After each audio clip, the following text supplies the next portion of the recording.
tiene sentido si no vas conmigo.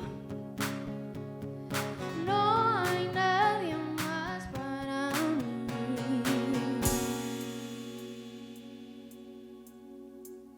Ahora que te tengo a ti, algo estás haciendo nuevo dentro de mí. Por tu amor volví a vivir, más que suficiente eres. No hay nadie más. Si te tengo a ti, lo tengo todo. No hay nadie más.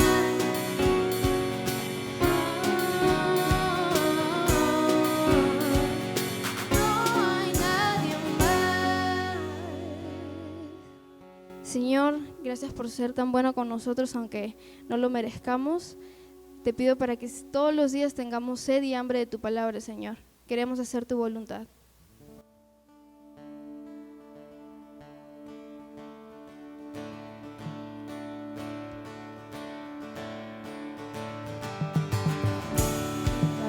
Al enemigo y a la oscuridad huyendo, pero el milagro que yo no comprendo, mi nombre escrito está en el cielo.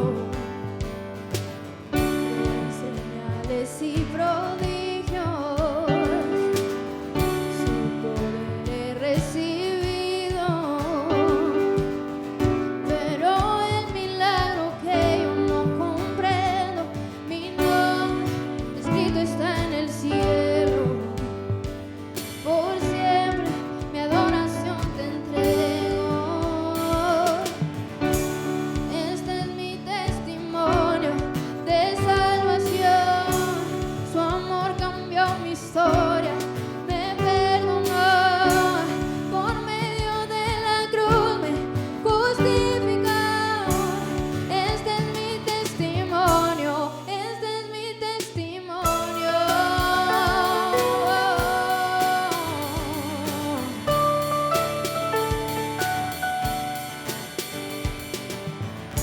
Delante de sus hijos, por su sangre somos limpios. Hoy cantamos al Espíritu, Hijo y Padre. Mi Dios cumple su palabra. Mi Dios cumple su palabra. Este es mi testimonio de salvación. Su amor cambió mi historia, me perdonó. Por medio de la cruz me justificó.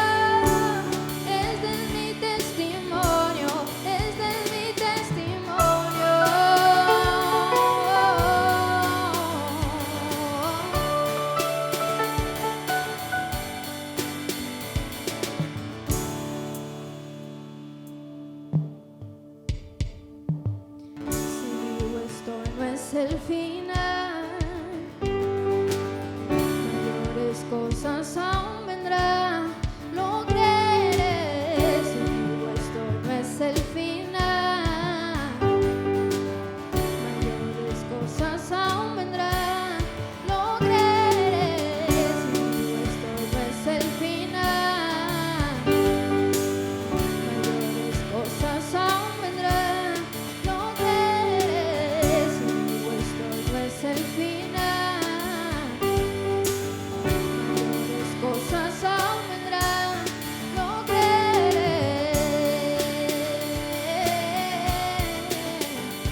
fuiste tú.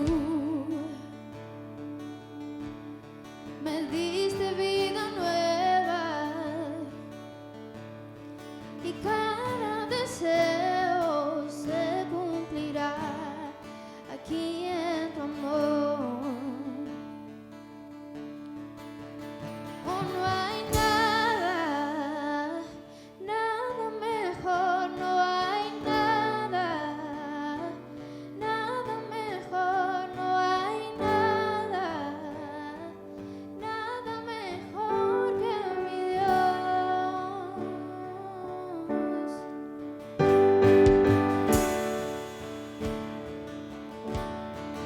Vengo a ti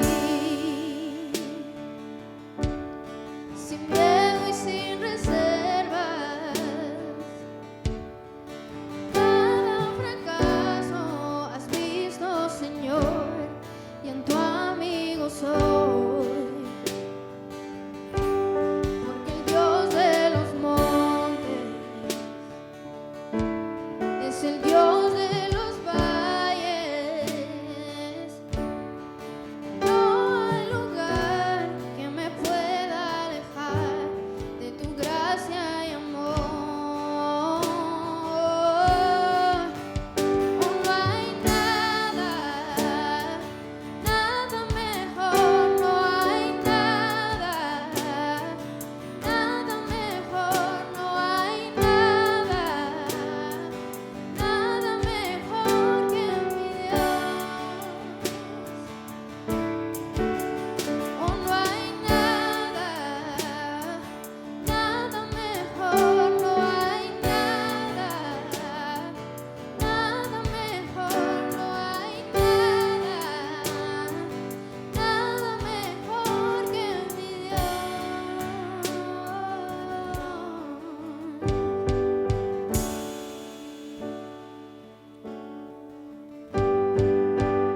Cambia el lamento en danza, de cenizas traes vida, cambias culpa por gloria, sé que solo tú lo harás. De las ruinas y tumbas nacen nuevos jardines, resucitas los huesos, sé que solo tú lo harás, sé que solo tú lo harás. Oh, no hay nada, nada mejor, no hay nada, nada mejor, no hay nada, nada mejor que mi Dios. Oh, no hay nada, nada mejor, no hay nada, nada mejor, no hay nada, nada mejor que mi Dios.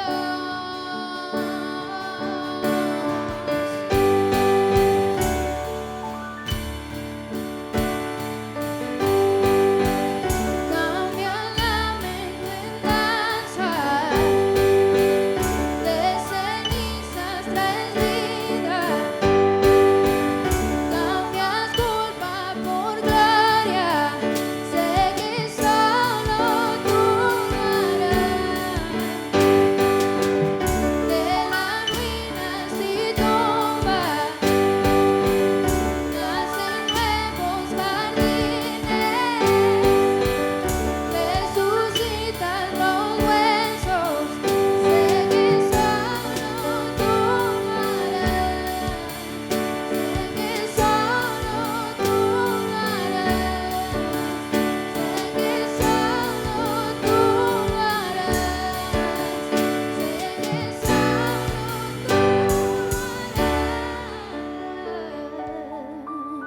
harás. Señor, gracias por este tiempo que tenemos contigo. A pesar de que no estamos presencialmente en la iglesia y estamos en nuestras casas, mirando a través de una pantalla, tú siempre tienes algo que mostrarnos, algo que enseñarnos, Señor.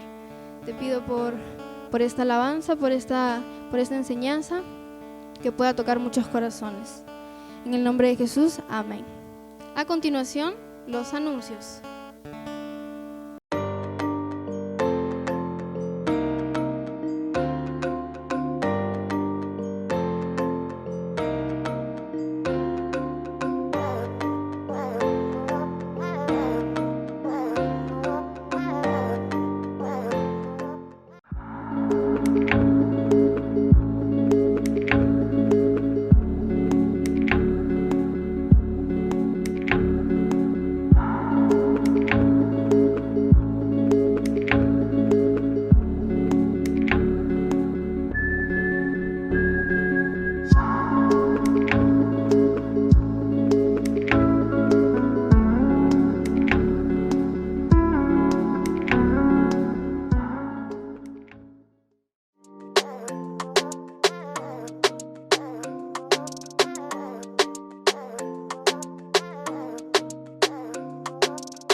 Familia, ¿cómo están? Domingo 2 de mayo. Mi nombre es Jaime Cisneros y estamos transmitiendo aquí desde la Iglesia Cristiana Koinonía, ubicada en Surco, Lima, Perú. Hoy me ha tocado enseñar Hechos 24. He titulado esta enseñanza A todo pulmón. Pero antes de empezar, vamos a orar. Señor, te pido de que uses este siervo tuyo para poder transmitir esta enseñanza. Te pido de que mis hermanos estén concentrados. Te pido de que puedan al menos captar algo de lo que quiero transmitirles a través, mi Señor, de esta enseñanza. También te pido para que el resto de la semana les vaya bien y tengan salud. Amén. Bueno, familia, antes de empezar con el capítulo en sí, de Hechos 24, tenemos que retroceder un poco en el tiempo, porque si no, no vamos a entender en dónde estamos ubicados. Vimos la semana pasada que en Hechos 23, el tribuno Claudio Lisias había retenido a Pablo a consecuencia de que un grupo de judíos querían matarlo.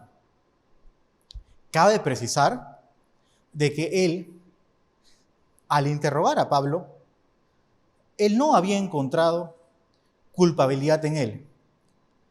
Sin embargo, al haberse enterado que iban a ocasionarle una emboscada a Pablo, es de que él decide enviarlo a Cesarea. Es ahí en donde estamos ahora. Pablo se encuentra en Cesarea porque va a tener una audiencia con el gobernador Félix respecto a su caso. Vamos a empezar con la lectura.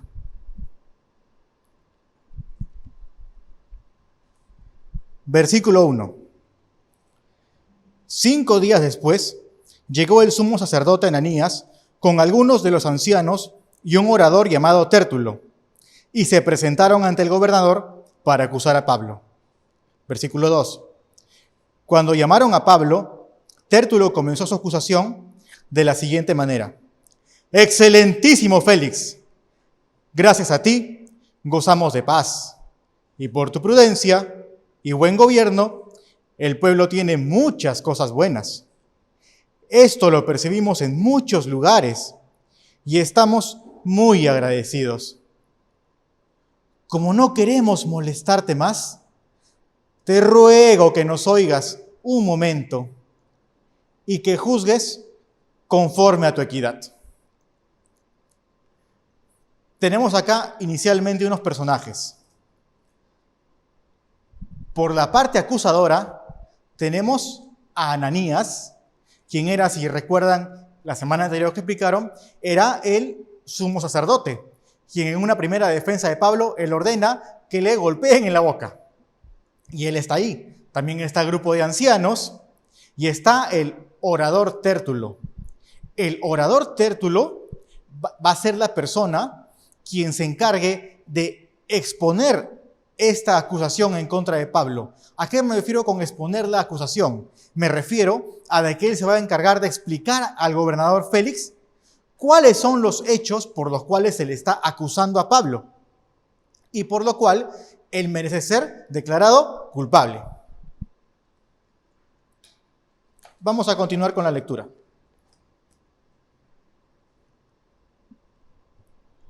Versículo 5. Nos hemos dado cuenta de que este hombre es una plaga. Por donde quiera que va, promueve la sedición entre los judíos y además encabeza la secta de los nazarenos. Lo más grave es que intentó profanar nuestro templo. Por eso lo aprendimos para juzgarlo conforme a nuestra ley. Pero intervino el tribuno Lisias y con lujo de violencia nos lo arrebató de las manos. Como nosotros somos la parte acusadora, nos mandó comparecer ante ti. Cuando lo juzgues, tú mismo podrás darte cuenta de que nuestras acusaciones son ciertas. Los judíos confirmaron esto al afirmar la veracidad de las acusaciones. Entonces tenemos de que a nuestro querido Pablo se le acusan de los siguientes cargos. Primero, sedición. ¿Qué es sedición? El concepto básico es cuando una persona levanta a otro grupo de personas, ¿para qué? Con la finalidad de derrocar a un gobierno. También lo acusan de encabezar la secta de los nazarenos. ¿Qué es la secta de los nazarenos? Bueno, como su mismo nombre lo dice, ¿no? Eran originarios de Nazaret. Y ellos tenían por doctrina, ¿no?, que ellos seguían el camino. ¿Qué camino? El camino de Cristo, ¿no? Ellos predicaban de que Jesús es el Cristo y también se hacían llamar la iglesia primigenia. Asimismo, cabe precisar de que para el resto de judíos en sí, ellos eran considerados, al decirles nazarenos, como un término despectivo, como si fuesen lo peor. Es de ahí, de eso, de que le están acusando a Pablo. Asimismo, lo están acusando de intentar profanar el templo de Jerusalén. Si recordamos atrás, en Hechos 21, vemos que se le acusó a Pablo de intentar hacer ingresar a unos griegos al templo de Jerusalén. Vamos a dar una pequeña lectura de Hechos 21 para que recordemos.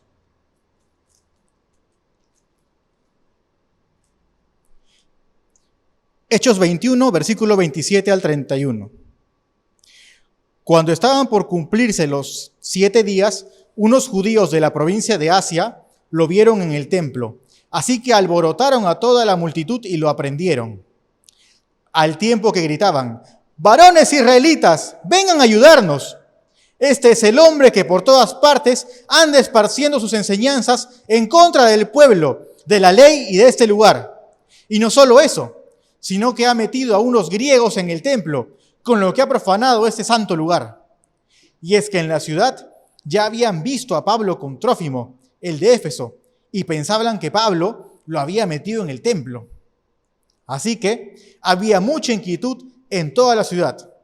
La gente se agolpó y se apoderó de Pablo. Y entre todos lo sacaron del templo a rastras. Y enseguida cerraron las puertas, pues querían matarlo. Pero se dio aviso al tribuno de la compañía de que había mucho alboroto en la ciudad de Jerusalén. Vemos pues que es el tercer hecho por el cual se le está acusando a Pablo.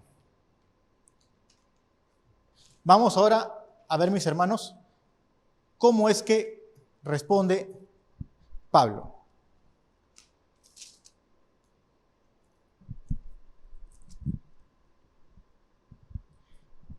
Vamos a leer el versículo 10.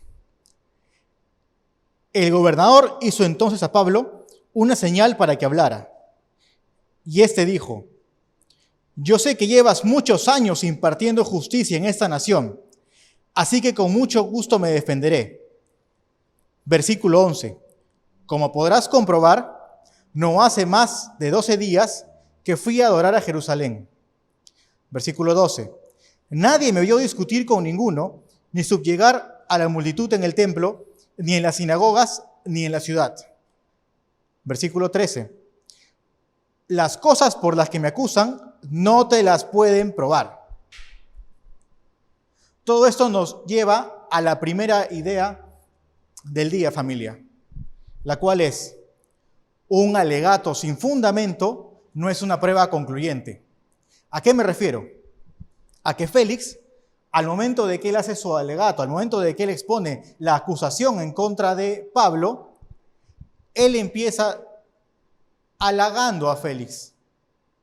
Tértulo empieza intentando enaltecer a Félix, mas no se centra concretamente en la descripción de los hechos por los cuales está acusando a Pablo. Solamente hace una descripción vaga, pero no muestra ni elementos de convicción ni pruebas contundentes en contra de él. Distinto a lo que hace Pablo, porque Pablo explica el por qué es el que él está siendo acusado. Familia, ¿cuántas veces vamos a toparnos con tértulos en nuestra vida? ¿Cuántas veces vamos a toparnos con personas las cuales van a intentar seducirnos con sus palabras? Personas las cuales van a querer alejarnos de lo que es la mano del Señor y van a querer llevarnos al mundo. Hay que tener mucho cuidado con eso, por favor, familia, mucho cuidado, porque todos estamos expuestos a eso. No hay nadie el cual no diga, no, yo no. Todos, por naturaleza, tendemos a ser pecadores. Mucho cuidado con esos tértulos. Siempre aquellas palabras tienen que ir acompañadas de hechos. Y hechos que vayan conforme a ¿qué? A lo que está escrito en la ley del Señor. Si no, no vale la pena. Vamos a continuar con la lectura. Vamos al versículo 14 y 15. Versículo 14.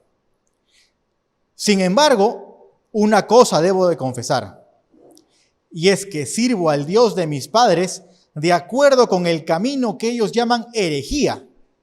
Yo creo en todo lo que está escrito en la ley y en los profetas, y tengo como ellos la misma esperanza en Dios de que habrán de resucitar los justos y los injustos.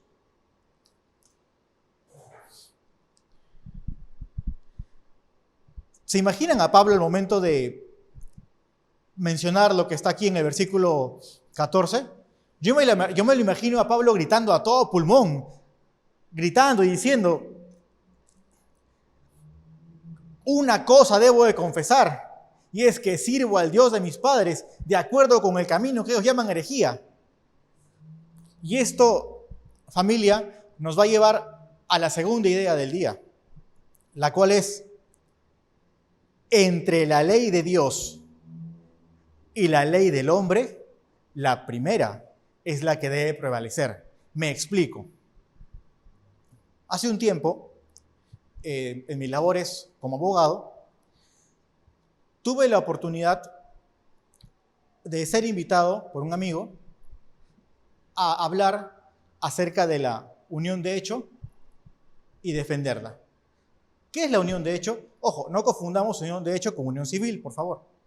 La unión de hecho es una figura por la cual dos personas conviven y tienen parecidos derechos a los del matrimonio, pero no están casados.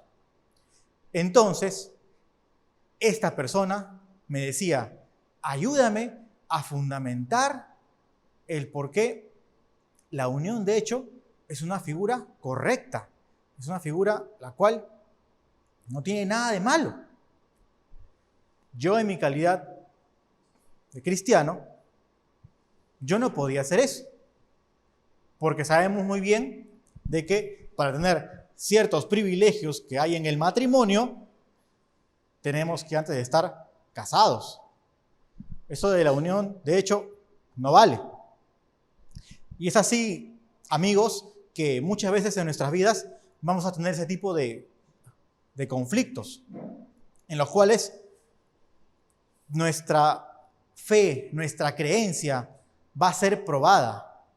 Puede ser con el ejemplo que yo les he explicado, como también puede ser con algo pequeño, quizás con una simple pregunta. Oye, ¿tú eres cristiano? Quizás con esa simple pregunta, cuando tú estés frente a un grupo de personas, ¿cómo vas a responder? ¿Vas a decir a todo pulmón, sí, yo soy cristiano? ¿O vas simplemente a negar tu fe? Te pregunto a ti que me estás viendo ahora, ¿cómo vas a reaccionar? Es muy importante que tengamos eso en cuenta porque nosotros en todo momento vamos a ser probados, en todo momento vamos a ser cuestionados por nuestra fe. Y tenemos que por eso asistir también a la iglesia, congregarnos, estudiar, porque es importante de que cuando nos cuestionen sepamos qué responder también. Y ojo con esto, por favor, no quiero decir también de que seamos unas bibliotecas andantes, pero es importante al menos tener unos conceptos básicos. Y si es que no podemos dar una respuesta, pues invitar a la persona a que acuda a la iglesia. Por favor, tengan en cuenta esto, familia. Vamos a continuar con la lectura. Vamos al versículo 16. Versículo 16. Pablo continúa con su defensa y dice, yo siempre me esfuerzo por mantener una conciencia limpia que no ofenda a Dios ni a los hombres. Esto me encanta. Y yo te pregunto, ¿tú te esfuerzas por mantener una conciencia limpia? Nosotros sabemos que por naturaleza somos pecadores. Sabemos que por naturaleza no buscamos la palabra del Señor. Sabemos que estamos en todo momento tentados y seducidos por las cosas del mundo. Pero ojo con esto, nótese que Pablo, él pudo haber dicho en su defensa, en lugar de decir me esfuerzo, pudo haber dicho la palabra tengo. O sea, él pudo haber dicho que él tiene una conciencia limpia y que no ofenda a los hombres. Pero sin embargo, él dice, me esfuerzo. ¿Por qué es que él dice, me esfuerzo? Porque él sabe perfectamente que nosotros, por nuestra naturaleza humana, no tenemos, pues, una conciencia limpia. Ojo con eso. Cuando alguien te diga, no, yo soy completamente bueno, no, yo no le hago daño a nadie. Ojo con eso. Preferible invítale a la iglesia o háblale un poco de la Biblia para que entienda de que no hay justo, ni uno solo. Y la única persona que no pecó fue Jesucristo en su condición de ser humano. Vamos a continuar con la lectura. Vamos al versículo 17. Después de algunos años, Pablo continúa explicando, versículo 17. Después de algunos años, fui a mi pueblo para llevar limosnas y presentar ofrendas. Versículo 18. Yo me estaba purificando en el templo cuando me encontraron allí, pero ni había mucha gente, ni yo estaba alborotando a nadie. 19. Los que me vieron eran unos judíos de la provincia de Asia. De haber tenido ellos algo contra mí, debieron haber venido a verte personalmente para acusarme. Versículo 20.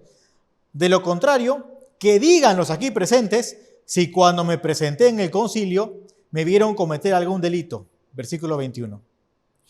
Lo que yo dije en su presencia, y lo dije a voz en cuello fue, ustedes me están juzgando por causa de la resurrección de los muertos. Es decir, Pablo, las tres acusaciones que había hecho Tértulo, porque Tértulo al momento que él acusa a Pablo, él da tres hechos por los cuales se le acusa. ¿Cuáles son los hechos que dije? Sedición, encabezar la secta de los nazarenos y intentar profanar el templo de Jerusalén. Pero Pablo lo resume en uno solo. Y él dice de que le están juzgando por causa de la resurrección de los muertos. Y esto lo podemos ver en Hechos 23. Vamos a regresar a Hechos 23 un momento. Versículos del 6 al 9. En Hechos 23, versículos del 6 al 9, que dice que Pablo se dio cuenta que parte del concilio era de saduceos y otra de fariseos. Alzó la voz y dijo: hermanos, yo soy fariseo, soy hijo de fariseo, se me está juzgando porque espero la resurrección de los muertos. Luego en el versículo 7 explican cómo es que eso que habla Pablo genera una discusión entre fariseos y saduceos. Terminando pues en el versículo 8 y 9, en que luego de la gritería, el tribuno Lisias se lo tiene que llevar de ahí. Entendamos que Pablo, él valida esta afirmación y explica el porqué con hechos acontecidos. Pablo no está inventando nada. Pablo está siendo concreto. Pablo está siendo directo. A diferencia de el orador Tértulo, quien más se dedicó a hacer salamerías a Félix, que en lugar de explicar bien cuáles eran los cargos en contra de Pablo. Ahora, vamos a continuar con la lectura. Vamos al versículo 22. ¿Cómo es que Félix, el gobernador, reacciona ante lo que habló Pablo? Versículo 22. Como Félix estaba bien informado de este camino, cuando oyó esto, aplazó el juicio y dijo: cuando venga el tribuno Lisias, me gustaría conocer más de este asunto. Versículo 23. Luego mandó al centurión a que custodiara a Pablo, pero que le diera cierta libertad y permitiera que los suyos le sirvieran. Esto me da a entender que en realidad pues tampoco tenía ciertas dudas de que él sea culpable. De repente él ya se iba por una posible inocencia. Versículo 24. Unos días después, Félix llegó con Drusila, su mujer, que era judía. Mandó a llamar a Pablo y quiso oír acerca de la fe en Cristo. Versículo 25. Pero cuando Pablo habló acerca de la justicia, del dominio propio y del juicio venidero, Félix se espantó y le dijo: por ahora puedes retirarte.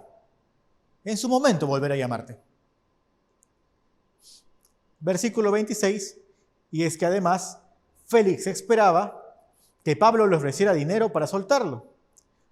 Por eso muchas veces lo llamaba para hablar con él. Algo interesante es de que vemos que Félix llega con su esposa Drusila. Drusila, ella era hija del rey Herodes Agripa I. Y miren, ella era judía, pero vamos a ver el comportamiento de Drusila. Porque mi querida Drusila, antes de ser esposa de Félix, era esposa de Asís, rey de Mesa, pero ella lo abandona para casarse con Félix. ¿Se dan cuenta de ese comportamiento de Drusila? O sea, completamente pues alejada del Señor. Ahora, al momento que Pablo les habla, porque probablemente, no lo dice las Escrituras, pero muy probable que él haya hablado esto enfrente de ellos dos. Ojo, como repito, eso no está en la Biblia, pero hay muchas probabilidades. Él habla acerca del dominio propio, de la justicia y de la justicia venidera. ¿Y por qué creen que Pablo se espanta? Perdón, ¿por qué creen que Félix se espanta? Vamos a explicar unos conceptos básicos respecto a esto para que nos demos cuenta por qué es que quizás Félix se espantó. Respecto a la justicia, tenemos de que entender de que Dios en sí, Él es todopoderoso. Él no nos va a abandonar. Pero por su misma naturaleza divina, por ser perfecto, Él mismo representa la justicia. Dios igual justicia. Y Él va a hacer pagar a cada uno conforme a sus obras.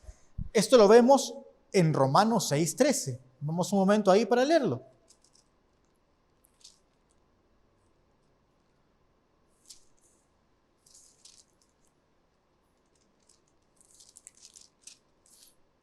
Romanos 6:13.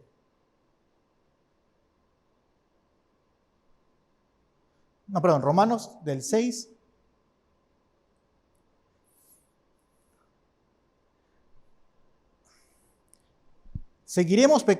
Vamos a leer Romanos versículo 6. ¿Seguiremos pecando para que la gracia abunde? De ninguna manera. Por lo que hemos muerto al pecado, ¿cómo podemos seguir viviendo en él?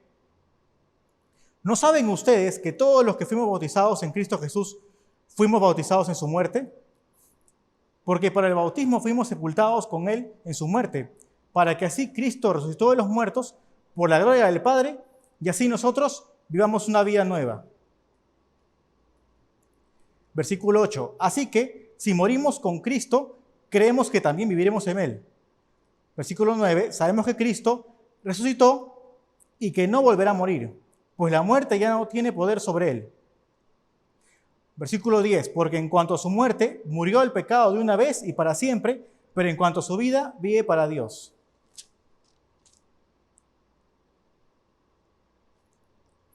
Y vamos también a Romanos,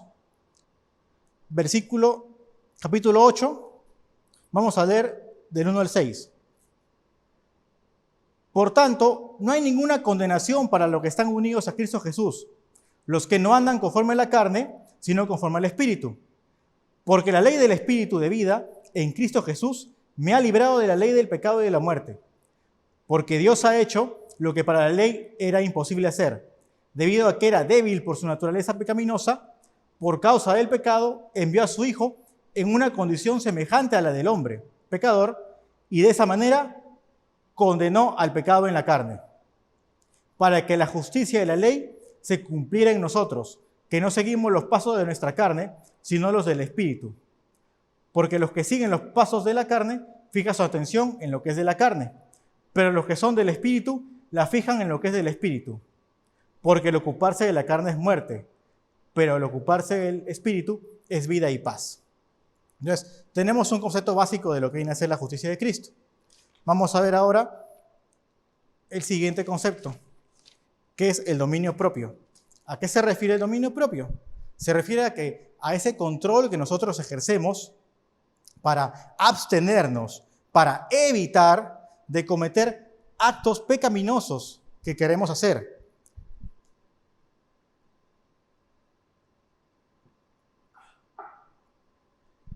Familia, todas esas cosas que pasan, el dominio propio es muy importante.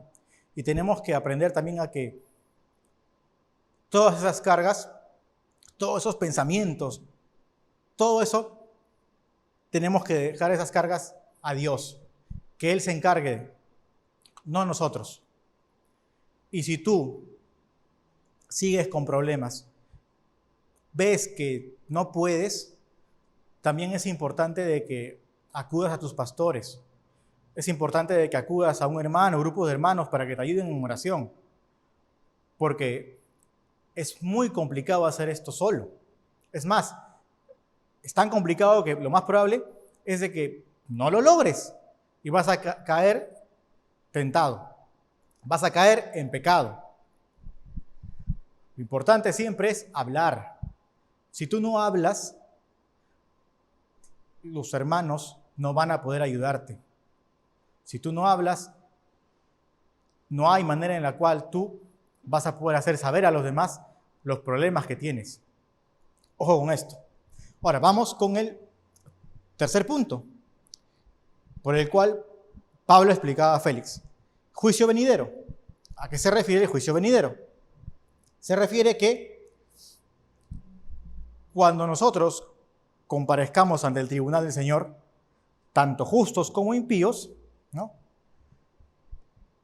nosotros vamos a ser juzgados, sí, pero somos justificados ya por nuestra fe. No hay condenación para los que estamos en Cristo.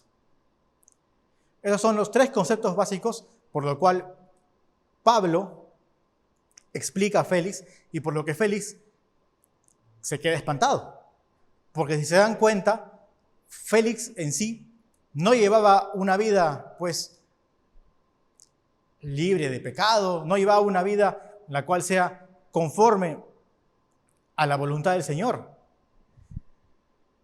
Prueba de ello, 1, su matrimonio con Drusila, a sabiendas que ella ya estaba casada. 2, que Félix estaba esperando que Pablo le diera una dádiva para poder salir de ahí. Es más, estoy más que seguro que cuando el momento que Pablo se presenta ante Félix y él comienza a explicarle acerca de estos 3 hechos que he contado, a Félix probablemente ni siquiera le interesaba eso. Él lo que estaba esperando en su mente era probablemente que Pablo le dijera, oye, ya, ¿cómo es? ¿Cómo es la nuez? Todo esto nos lleva a la tercera idea del día, la cual es la luz y las tinieblas no pueden estar de la mano. Félix evidentemente estaba en tinieblas. Félix evidentemente, como repito, tenía una vida pecaminosa. Cuando nosotros intentamos acercarnos a una persona que está en tinieblas, cuando nosotros intentamos cambiar a una persona la cual está cometiendo pecado tras pecado a sabiendas que está mal y que le gusta eso, lo más probable es de que exista un rechazo de parte de esta persona hacia lo que nosotros queremos tratar de transmitirle. Ahora bien, esto quiere decir que tú tengas que simplemente rendirte con esa persona y dejarla ahí, olvidarte de esa persona. No. Nosotros todos tenemos el llamado en sí de proclamar la palabra del Señor. Todos, absolutamente todos. Y es por eso de que al proclamar la palabra del Señor, no solamente la vas a proclamar con otros cristianos, la vas a hablar también con personas que no sean cristianas. No se rindan. Simplemente dejen que la semilla entre en el corazón de la persona. Y ya Dios se encarga. También tenemos que entender de que, si bien es cierto el Evangelio es para todos, no todos lo van a recibir de buena manera. No todos lo van a aceptar. Es por eso de que hay hijos de Dios y creación de Dios.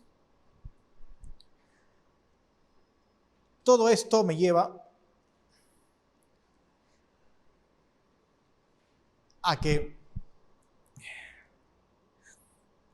Pablo estaba siendo acusado injustamente, simplemente por defender su fe. Vemos hoy en el mundo, quizás no aquí en Perú, porque aquí en Perú la cosa no está tampoco tan fuerte, pero vemos en otras partes del mundo, sobre todo en el Asia y en África, cómo es que cristianos son atacados, son asesinados, cómo iglesias son quemadas, cómo familias son asesinadas.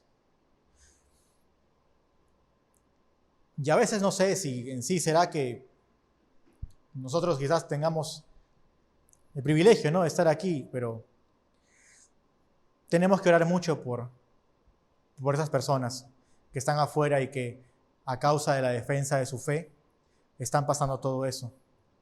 Y también ver el ejemplo que ellos dan. Entender de que sobre cualquier cosa por encima de cualquier cosa, tiene que estar siempre nuestro Señor Jesús.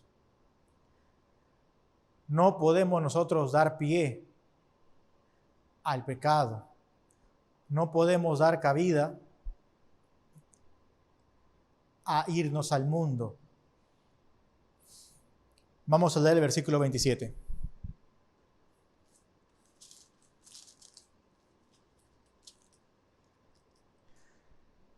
Dos años después, Porcio Festo llegó para suceder a Félix, y como quería quedar bien con los judíos, dejó preso a Pablo. Imagínense familia, han pasado 2 años desde que Pablo está ahí, en el palacio. 2 años, y no han podido resolver su situación. No han podido resolver su audiencia. Es más, Félix ya fue sacado de ahí y llega Porcio Festo. ¿Por qué Félix es sacado de ahí? Pues por la gran cantidad de actos de corrupción que él había hecho. Y ahora, esta persona de Porcio Festo, lo primero que hace es, para quedar bien con los judíos, deja preso a Pablo. O sea, vemos que este imperio romano estaba lleno de corrupción, estaba lleno de pecado, de maldad. Pero Pablo en ningún momento agachó la cabeza. Pablo en ningún momento bajó los brazos. Pablo se mantuvo siempre en su fe. Pablo se mantuvo siempre gritando a todo pulmón que Cristo es el Salvador y que si por causa de el Señor Jesucristo van a llamar que lo que él está creyendo es una herejía, pues que lo crean. Pues que lo crean. Pero Pablo no se achica. Todo esto nos lleva ya para concluir unas cuantas cosas. La primera, mujer, varón, mucho cuidado con los tértulos en tu vida. Ten cuidado con que se te aparezcan los tértulos y te veas seducida por eso. Se puede ser en cualquier tipo de situación. Trata de siempre acordarte que lo que está escrito en la Biblia tiene que ser aquello por lo cual tú vivas. Como segundo punto concluyente es de que tu amor por el Señor, tu amor por su palabra, por Él, tiene que ir por encima de cualquier cosa. De cualquier cosa. Cuidado con hacer ídolos. Mucho cuidado con eso. Otra cosa también concluyo es que el Evangelio, si bien es cierto, es para todos, como repito, no todos estarán dispuestos a recibirlo. Mas no te afanes y ora.